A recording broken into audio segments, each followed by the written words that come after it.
أعوذ بالله السميع العليم من الشيطان اللعين الرجيم بسم الله الرحمن الرحيم إنا أعطيناك الكوثر فصل لربك وانحر إن شانئك هو الأبتر صدق اللہ العلی العظیم۔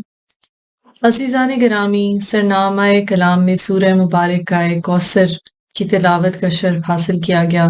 یہ وہ سورہ مبارکہ ہے جس میں اللہ تعالیٰ نے رسول اللہ صلی اللہ علیہ وآلہ وسلم اپنے محبوب کو خوشخبری دی، کوثر کی، خیر کثیر کی، آپ کے نام نسل کے آگے بڑھنے کی۔ اے نبی، ہم نے آپ کو کوثر عطا کی، بس اپنے رب کی نماز پڑھیں، قربانی دیجئے، بے شک آپ کا دشمن ہی بے نام و نشان ہوگا، ابتر ہوگا۔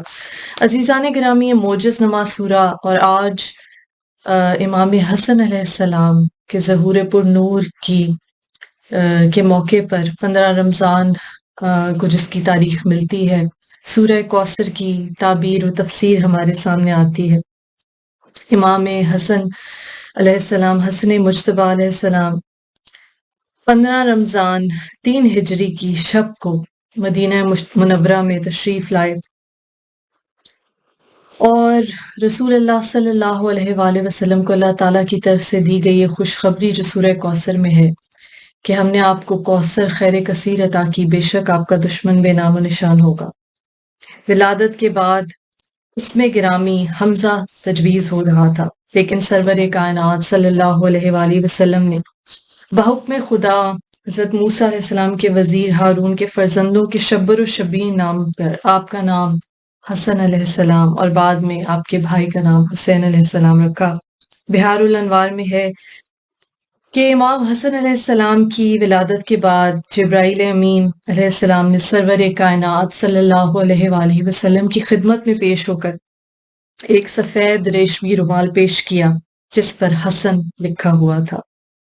ماہر علم النسب علامہ ابو الحسین کا کہنا ہے کہ خداوند عالم نے بی بی فاطمہ الزہرا سیدۃ النساء العالمین علیہ السلام کے دونوں شہزادوں کے نام انظار عالم سے پوشیدہ رکھا، یعنی ان سے پہلے حسن اور حسین کے نام سے کوئی موسوم نہیں ہوا تھا۔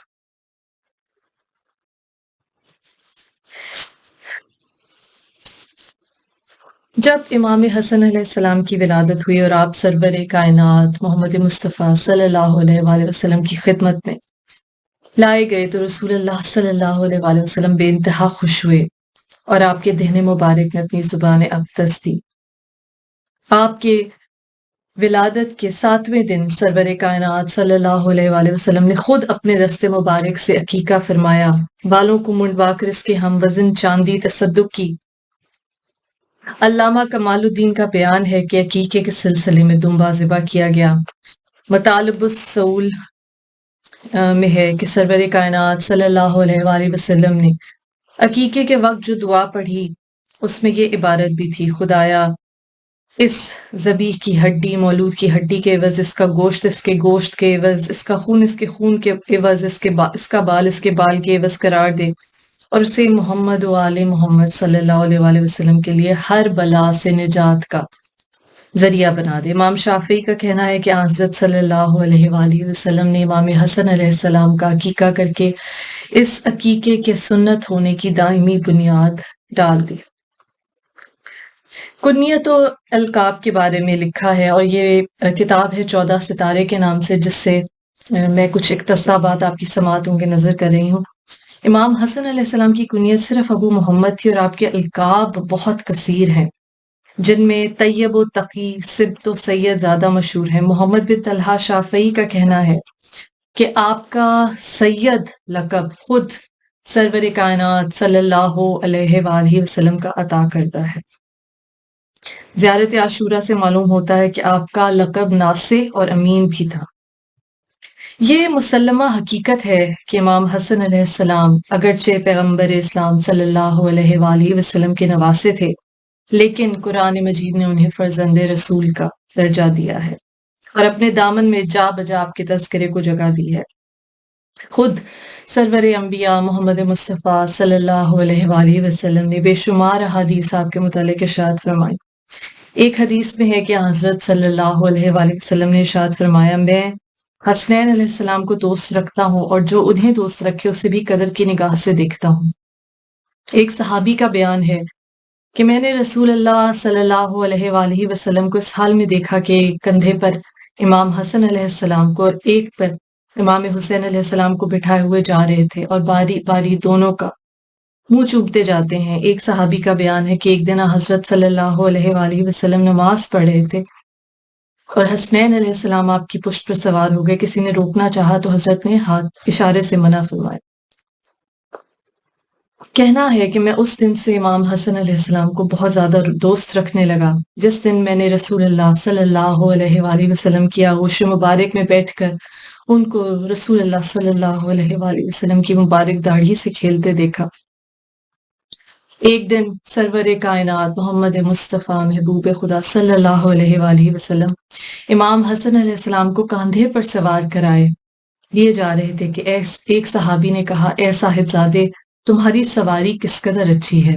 یہ سن کر رسول اللہ صلی اللہ علیہ وآلہ وسلم نے فرمایا، یہ کہو کہ کس قدر اچھا سوار ہے۔ امام بخاری اور امام مسلم لکھتے ہیں کہ ایک دن رسول خدا امام حسن علیہ السلام کو کندھے پر بٹھائے جا رہے تھے۔ فرمایا، خدایا میں اسے دوست رکھتا ہوں، تو بھی اس سے محبت کر۔ حافظ ابو نعیم ابو بکرہ سے روایت کرتے ہیں کہ ایک دن حضرت نماز جماعت پڑھا رہے تھے کہ ناگاہ امام حسن علیہ السلام آ گئے اور وہ رسول اللہ کی پشت پر سوار ہو گئے۔ یہ دیکھ کر رسول اللہ صلی اللہ علیہ وآلہ وسلم نے نہایت نرمی کے ساتھ سر اٹھایا اور اختتام نماز پر آپ سے اس کا تذکرہ کیا گیا تو فرمایا، یہ میرا کل امید ہے، ابنی ھذا سید، یہ میرا بیٹا سید ہے، اور یہ دیکھو ان قریب دو بڑے گروہوں میں صلح کر آئے گا۔ امام نسائی عبداللہ ابن شداد سے روایت ہے کہ ایک دن نماز عشاء پڑھانے کے لیے حضرت صلی اللہ علیہ وآلہ وسلم تشریف لائے۔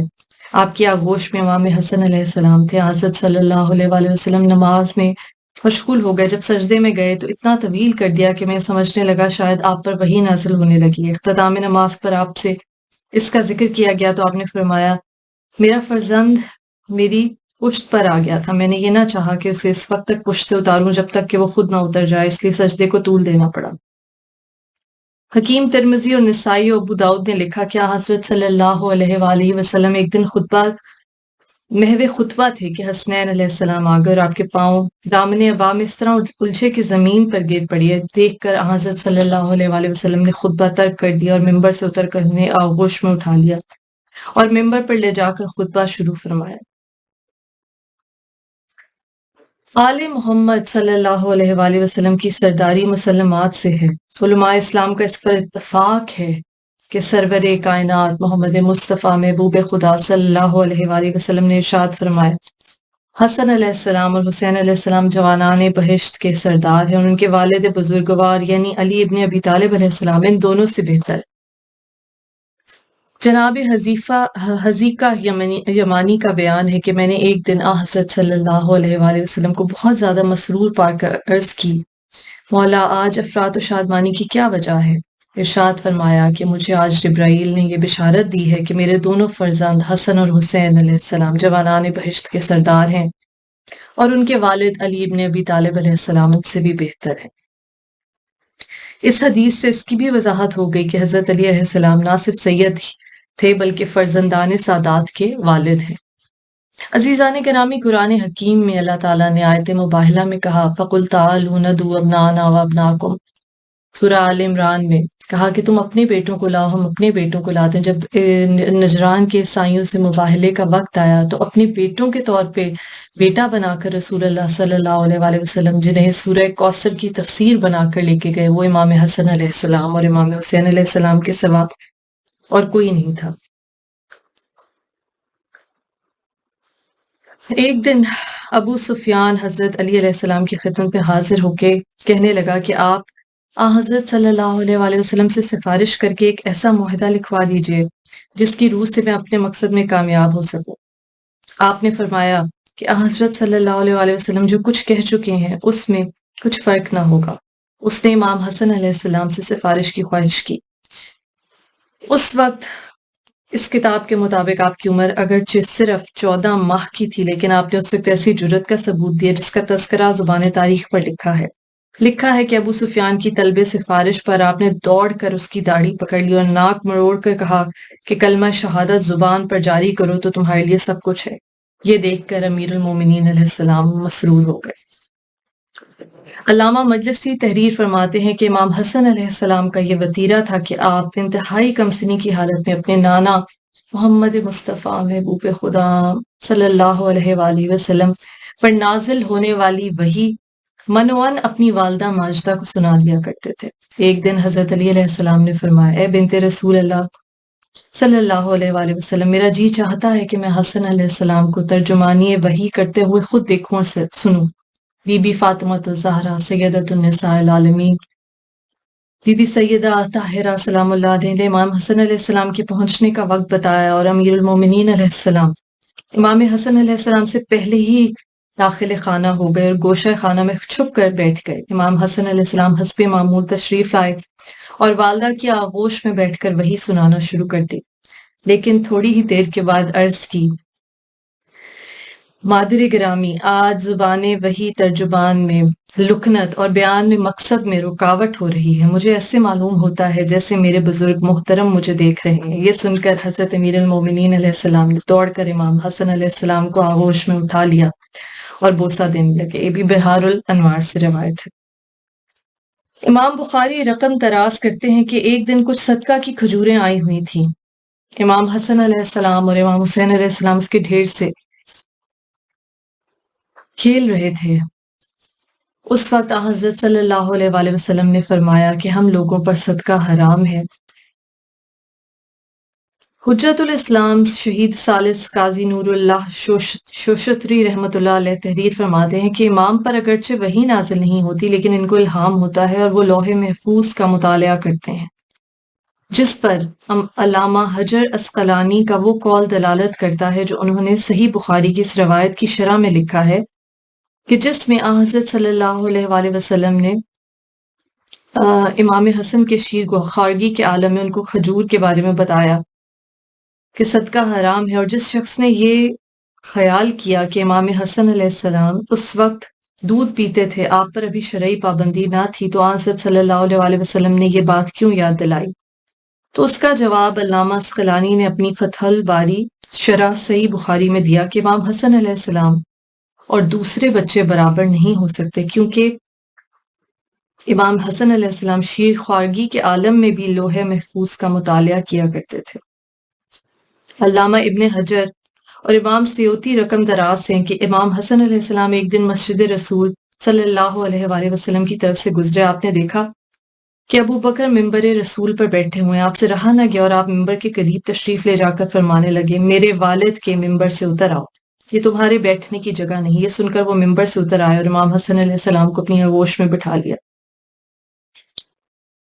حضرت ائمہ معصومین علیہ السلام کو علم لدنی اللہ کی طرف سے دیا گیا اور وہ دنیا میں تحصیل علم کے محتاج نہیں ہوا کرتے۔ یہی وجہ ہے کہ وہ بچپن میں ہی ایسے مسائل علمیہ سے واقف ہوتے ہیں جن سے دنیا کے عام علماء اپنی زندگی کے آخری عمر تک بے بہرا رہتے ہیں۔ امام حسن علیہ السلام جو خانوادہ رسالت کے ایک فرد اکمل اور سلسلہ عصمت کی ایک مستحکم کڑی ہیں، بچپن کے حالات و واقعات دیکھتے جائیں تو اس دعوے کا ثبوت ملتا ہے۔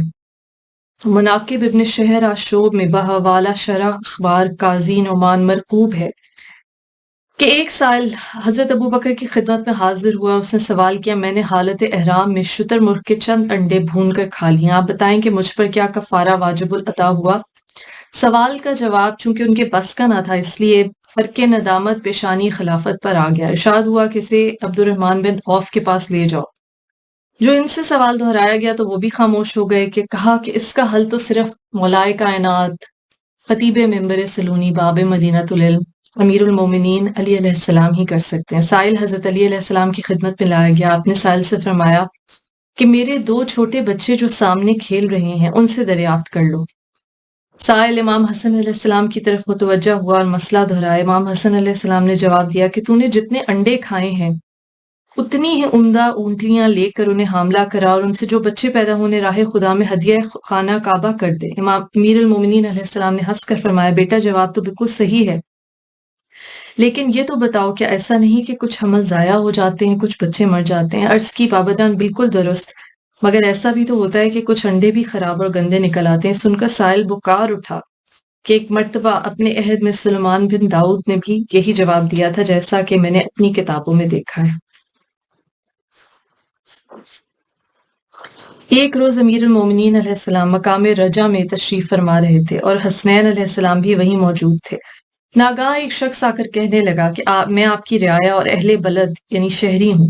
حضرت نے فرمایا کہ تو جھوٹ بولتا ہے، نہ تو میری رعایا میں سے ہے اور نہ میرا شہری ہے، بلکہ تو بادشاہ روم کا فرستادہ ہے۔ تجھے اس نے معاویہ کے پاس چند مسائل دریافت کرنے کے لیے بھیجا اور اس نے میرے پاس بھیج دیا۔ اس نے کہا، یا حضرت آپ کا ارشاد بالکل بجا ہے، مجھے معاویہ نے پوشیدہ طور پر آپ کے پاس بھیج دیا اور اس کا حال خداوند عالم کے سوا کسی کو معلوم نہیں، مگر آپ یہ علم امامت سے سمجھ گئے۔ آپ نے فرمایا، اچھا اب ان مسائل کے جوابات ان دو بچوں میں سے کسی ایک سے پوچھ لو۔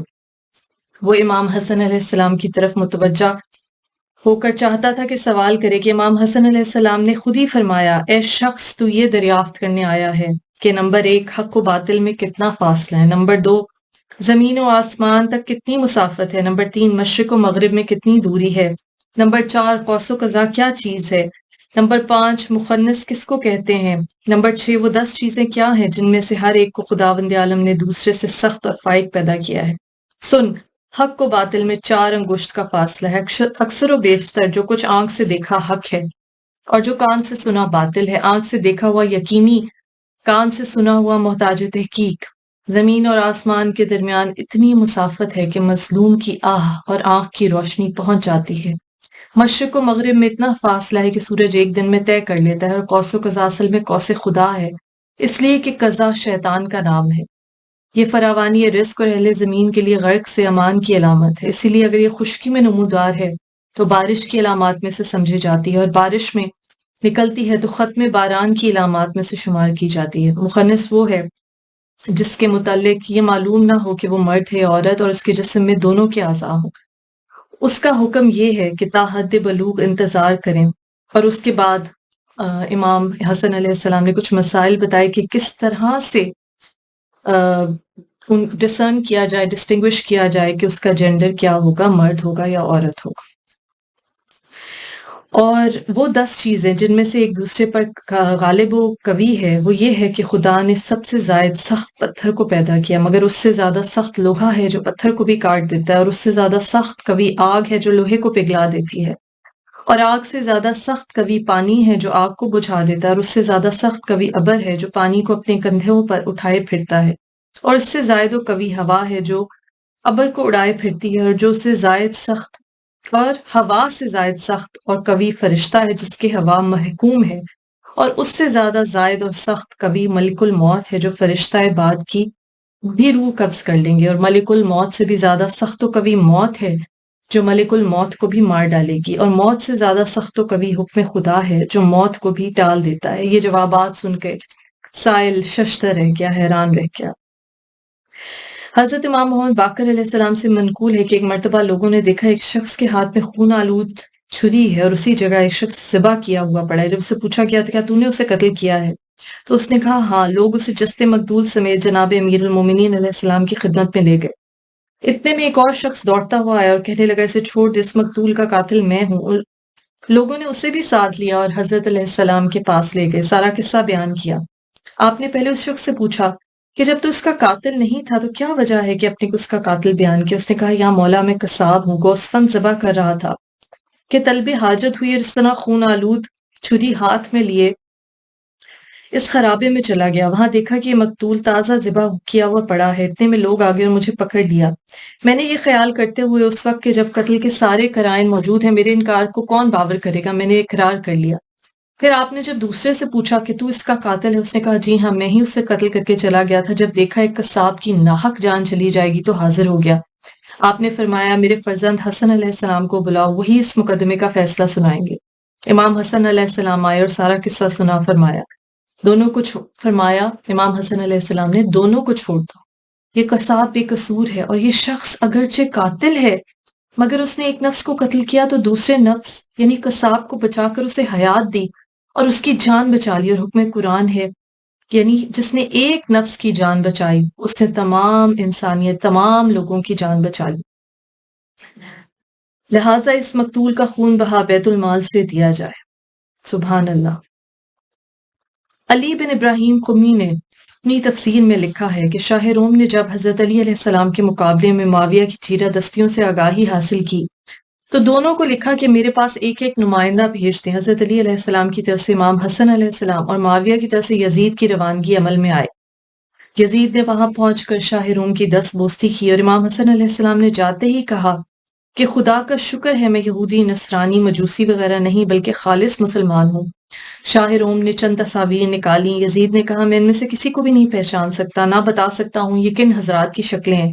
امام حسن علیہ السلام نے حضرت آدم علیہ السلام، حضرت نوح علیہ السلام، حضرت ابراہیم علیہ السلام، حضرت اسماعیل علیہ السلام اور حضرت شعیب و یحییٰ علیہ السلام کی تصویریں دیکھ کر شکلیں پہچان لی، اور ایک تصویر دیکھ کر آپ رونے لگے۔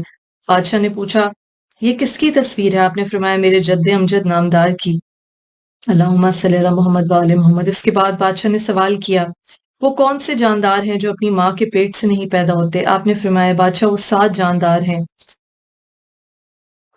وہ کون سے جاندار ہیں جو اپنی ماں کے پیٹ سے نہیں پیدا ہوئے؟ آپ نے فرمایا بادشاہ وہ 7 جاندار ہیں، آدم، حوا، دمبا ابراہیم، ناقہ صالح، ابلیس، موسوی اژدہا، وہ کوا جس نے دفن حابیل کی طرف رہبری کی۔ بادشاہ نے یہ علم و کمال دیکھ کر آپ کو بڑی عزت اور تحائف کے ساتھ واپس کیا۔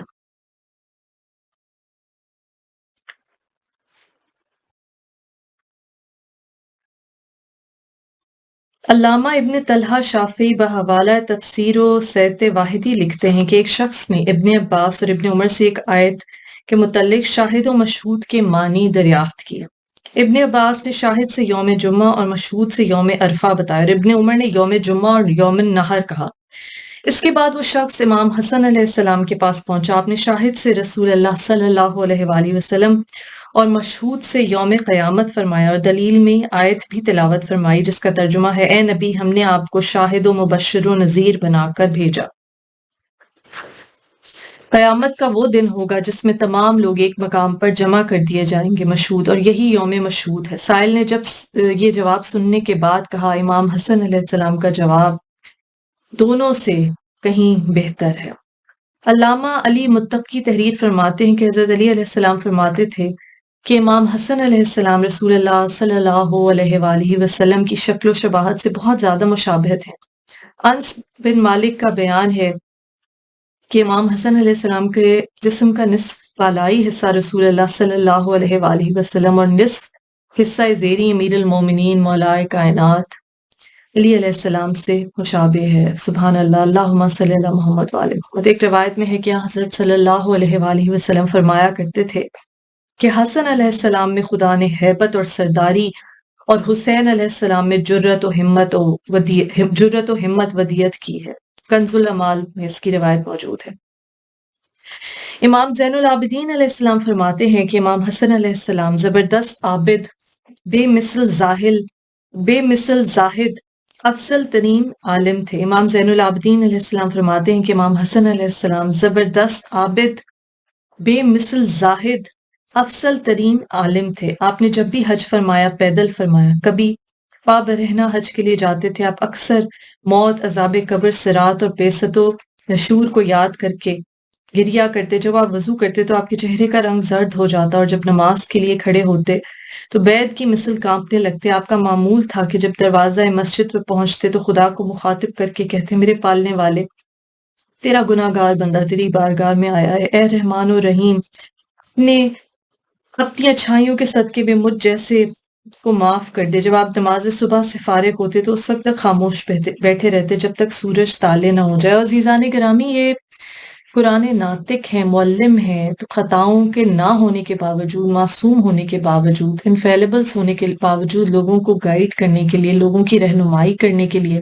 ان کو بتانے کے لیے کہ کس طرح سے ہیوملٹی، کس طرح سے عاجزی، کس طرح سے اللہ تعالیٰ کے سامنے اپنے گناہوں کی بخشش کے لیے گڑ گڑانا چاہیے۔ امام شافعی کہتے ہیں کہ امام حسن علیہ السلام نے اکثر اپنا سارا مال راہ خدا میں تقسیم کر دیا اور بعض مرتبہ نصف مال تقسیم کرایا۔ مورخین لکھتے ہیں کہ ایک شخص نے امام حسن علیہ السلام سے کچھ مانگا۔ دست سوال کا دراز ہونا ہی تھا کہ آپ نے 50,000 درہم اور 500 اشرفیاں دے دیں اور فرمایا کہ مزدور لا کر اسے اٹھوا لے جائے۔ اس کے بعد آپ نے مزدوری میں اپنا چوغہ بخش دیا۔ ایک مرتبہ آپ نے ایک سائل کو خدا سے دعا کرتے ہوئے سنا، خدا مجھے 10,000 درہم عطا فرما۔ آپ نے گھر پہنچ کے مطلوبہ رقم بھجوا دی۔ آپ سے کسی نے پوچھا کہ آپ خود تو فاقہ کرتے ہیں لیکن سائل کو محروم واپس نہیں فرماتے۔ ارشاد فرمایا کہ میں خدا سے مانگنے والا ہوں، اس نے مجھے دینے کی عادت ڈال رکھی ہے اور میں نے لوگوں کو دینے کی عادت ڈال لی ہے۔ میں ڈرتا ہوں کہ اگر میں اپنی عادت بدل دوں تو کہیں خدا بھی اپنی عادت بدل نہ دے اور مجھے بھی محروم کر دے۔ امام شافعی کا بیان ہے کہ کسی نے امام حسن علیہ السلام سے عرض کی کہ ابو ذر غفاری فرمایا کرتے تھے کہ مجھے تو انگری سے زیادہ ناداری اور صحت سے زیادہ بیماری پسند ہے۔ آپ نے فرمایا کہ خدا ابو ذر پر رحم کرے، ان کا کہنا درست ہے، لیکن میں تو یہ کہتا ہوں کہ جو شخص خدا کے قضاء و قدر پہ توکل کرے وہ ہمیشہ اسی چیز کو پسند کرے گا جسے خدا اس کے لیے پسند کرے۔ علامہ ابن شہر آشوب تحریر فرماتے ہیں کہ ایک دن امام حسن علیہ السلام گھوڑے پر سوار کہیں تشریف لیے جا رہے تھے۔ رستے میں معاویہ کے طرفداروں میں ایک شامی سامنے آ گیا اور اس نے حضرت کو گالیاں دینی شروع کی۔ آپ نے اس کا مطلقاً کوئی جواب نہ دیا۔ جب وہ اپنی جیسی کر چکا تو آپ اس کے قریب گئے اور اس کو سلام کر کے فرمایا، بھائی شاید تو مسافر ہے، سن، اگر تجھے سواری کی ضرورت ہو میں تجھے سواری دوں گا، اگر تو بھوکا ہے تو تجھے کھانا کھلا دوں گا، اگر تجھے کپڑے درکار ہوں تو کپڑے دے دوں گا، اگر تجھے رہنے کو جگہ چاہیے تو مکان کا انتظام کر دوں گا، اگر دولت کی ضرورت ہے تو تجھے اتنا دے دوں گا کہ تو خوشحال ہو جائے۔ یہ سن کر شامی بے انتہا شرمندہ ہوا اور کہنے لگا، میں گواہی دیتا ہوں کہ آپ زمین خدا پر اللہ کے خلیفہ ہیں۔ مولا، میں تو آپ کو اور آپ کے باپ دادا کو سخت نفرت اور حقارت کی نظر سے دیکھتا تھا، لیکن آج آپ کے اخلاق نے مجھے آپ کا گرویدہ بنا دیا۔ اب میں آپ کے قدموں میں سے دور نہ جاؤں گا اور تا حیات آپ کی خدمت میں رہوں گا۔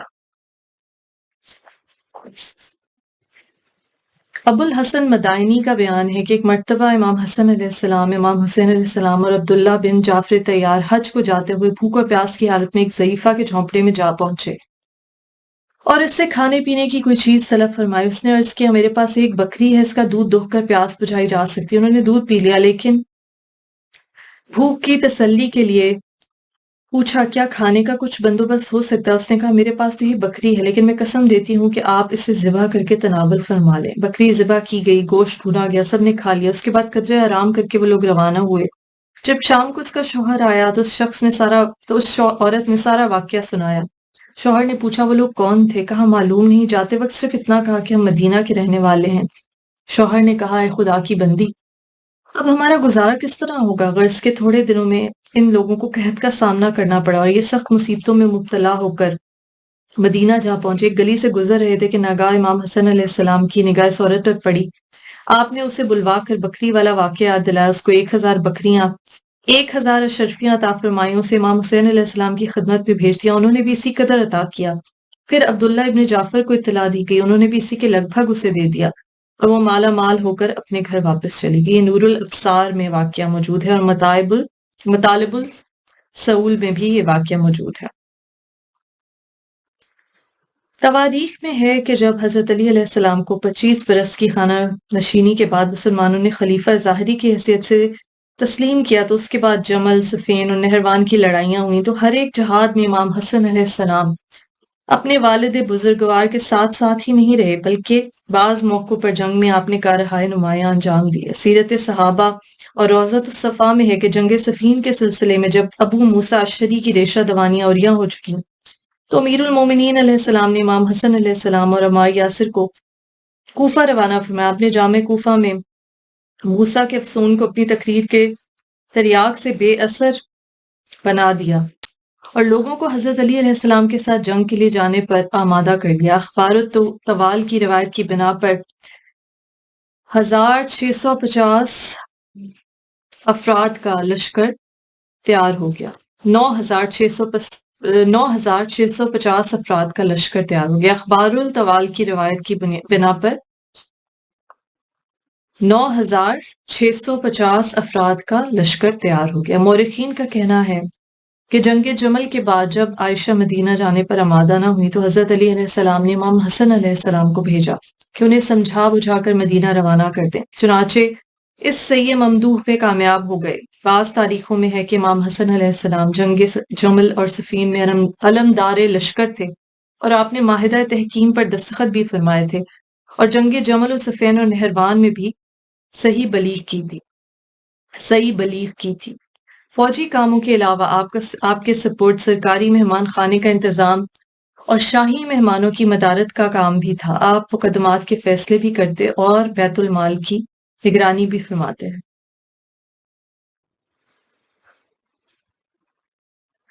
مورخین کا بیان ہے کہ امام حسن علیہ السلام کے والد بزرگوار مولائے کائنات مولا علی علیہ السلام کی سر مبارک پر مقام مسجد کوفہ 18 رمضان 40 ہجری بوقت صبح امیر معاویہ کی سازش سے عبد الرحمن ابن ملجم مرادی نے زہر میں بجھی ہوئی تلوار لگائی، جس کے صدمے سے آپ نے 21 رمضان المبارک 40 ہجری کو بوقت صبح شہادت پائی۔ اس وقت امام حسن علیہ السلام کی عمر 37 ایئرز اور 6 دن تھی، 37 سال 6 یوم تھی۔ حضرت علی علیہ السلام کی تکفین و تدفین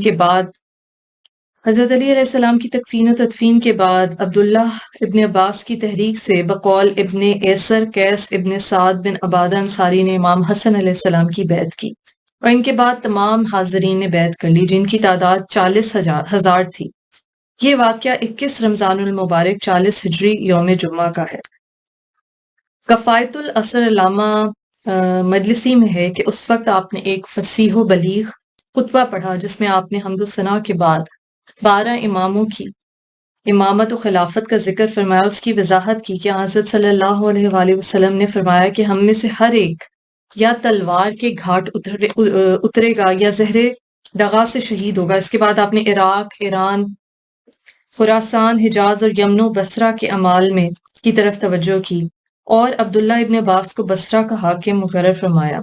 معاویہ کو جو ہی یہ خبر پہنچی کہ بصرہ کے حاکم ابن عباس مقرر کر دیے گئے ہیں تو اس نے 2 جاسوس روانہ کیے، ایک قبیلہ حمیر کا کوفے کی طرف اور دوسرا قبیلہ قین کا بصرہ کی طرف۔ اس کا مقصد یہ تھا کہ امام حسین علیہ السلام سے منحرف ہو کر لوگ میری طرف آ جائیں، لیکن یہ دونوں جاسوس گرفتار کر لیے گئے۔ حقیقت یہ ہے کہ جب عنان حکومت امام حسن علیہ السلام کے ہاتھ میں آئی تو زمانہ بڑا پرآشوب۔ حضرت علی علیہ السلام کی دنیا سے ظاہری رخصت کی، سوئے ہوئے آپ کی شہادت جو اچانک کروائی گئی، سوئے ہوئے فتنوں کو بیدار کر دیا، اور ساری مملکت میں سازشوں کی کھچڑی پک رہی تھی۔ خود کوفہ میں اشد بن قیس، عمر بن حریث، شیط ابن ربیع وغیرہ کھلم کھلا برسر اناد اور آمادہ فساد نظر آ رہے تھے۔ معاویہ نے جا بجا جاسوس مقرر کر دیے جو مسلمانوں میں پھوٹ ڈلوانے اور حضرت کے لشکر میں اختلاف کا بیج بوتے تھے۔ اس نے کوفے کے بڑے بڑے سرداروں سے نام و پیام کیا اور بڑی بڑی رشوتیں دے کر انہیں اپنے ساتھ ملا لیا۔ بحار الانوار میں الشرائی کے حوالے سے منقول ہے کہ معاویہ نے عمر بن حریث، اشد بن قیس، حجر بن الحجر، شیط ابن ربیع کے پاس علیحدہ علیحدہ پیام بھیجا کہ جس طرح ہو سکے حسن ابن علی علیہ السلام کو قتل کراؤ، جو یہ کام کر گزرے گا اس کو 2 لاکھ درہم نقد انعام دوں گا، فوج کی سرداری عطا کروں گا اور اپنی کسی بیٹی سے اس کی شادی کر دوں گا۔ یہ انعام حاصل کرنے کے لیے لوگ شب و روز موقع کی طاق میں رہنے لگے۔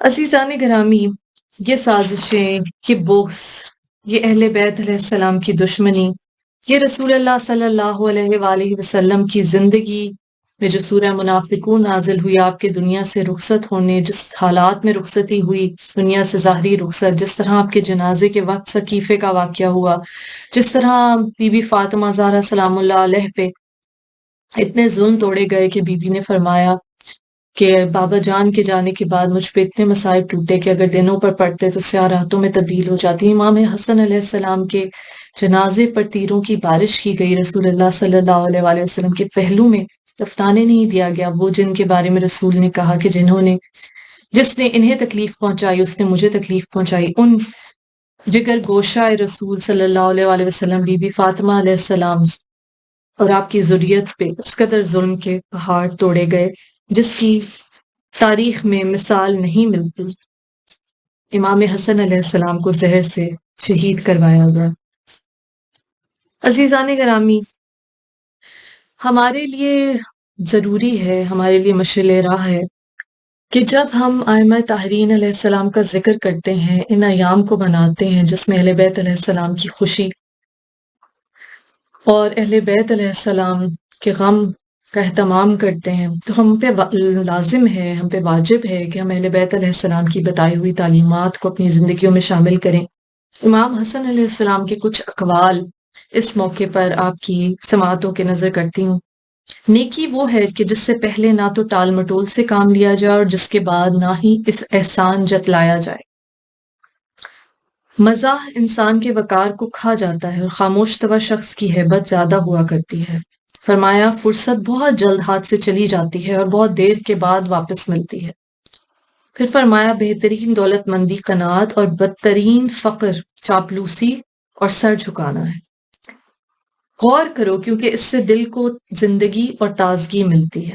پھر فرمایا امام حسن مجتبیٰ علیہ السلام نے لوگوں سے ویسے دوستی کرو جیسا کہ تم چاہتے ہو کہ وہ تمہارے ساتھ کریں۔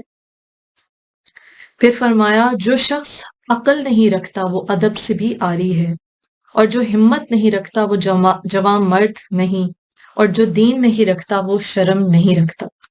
پھر فرمایا جو قوم جب اپنے تمام معاملات ایک دوسرے کے مشوروں سے حل کرتی ہے وہ اوج کمال پر پہنچ جاتی ہے۔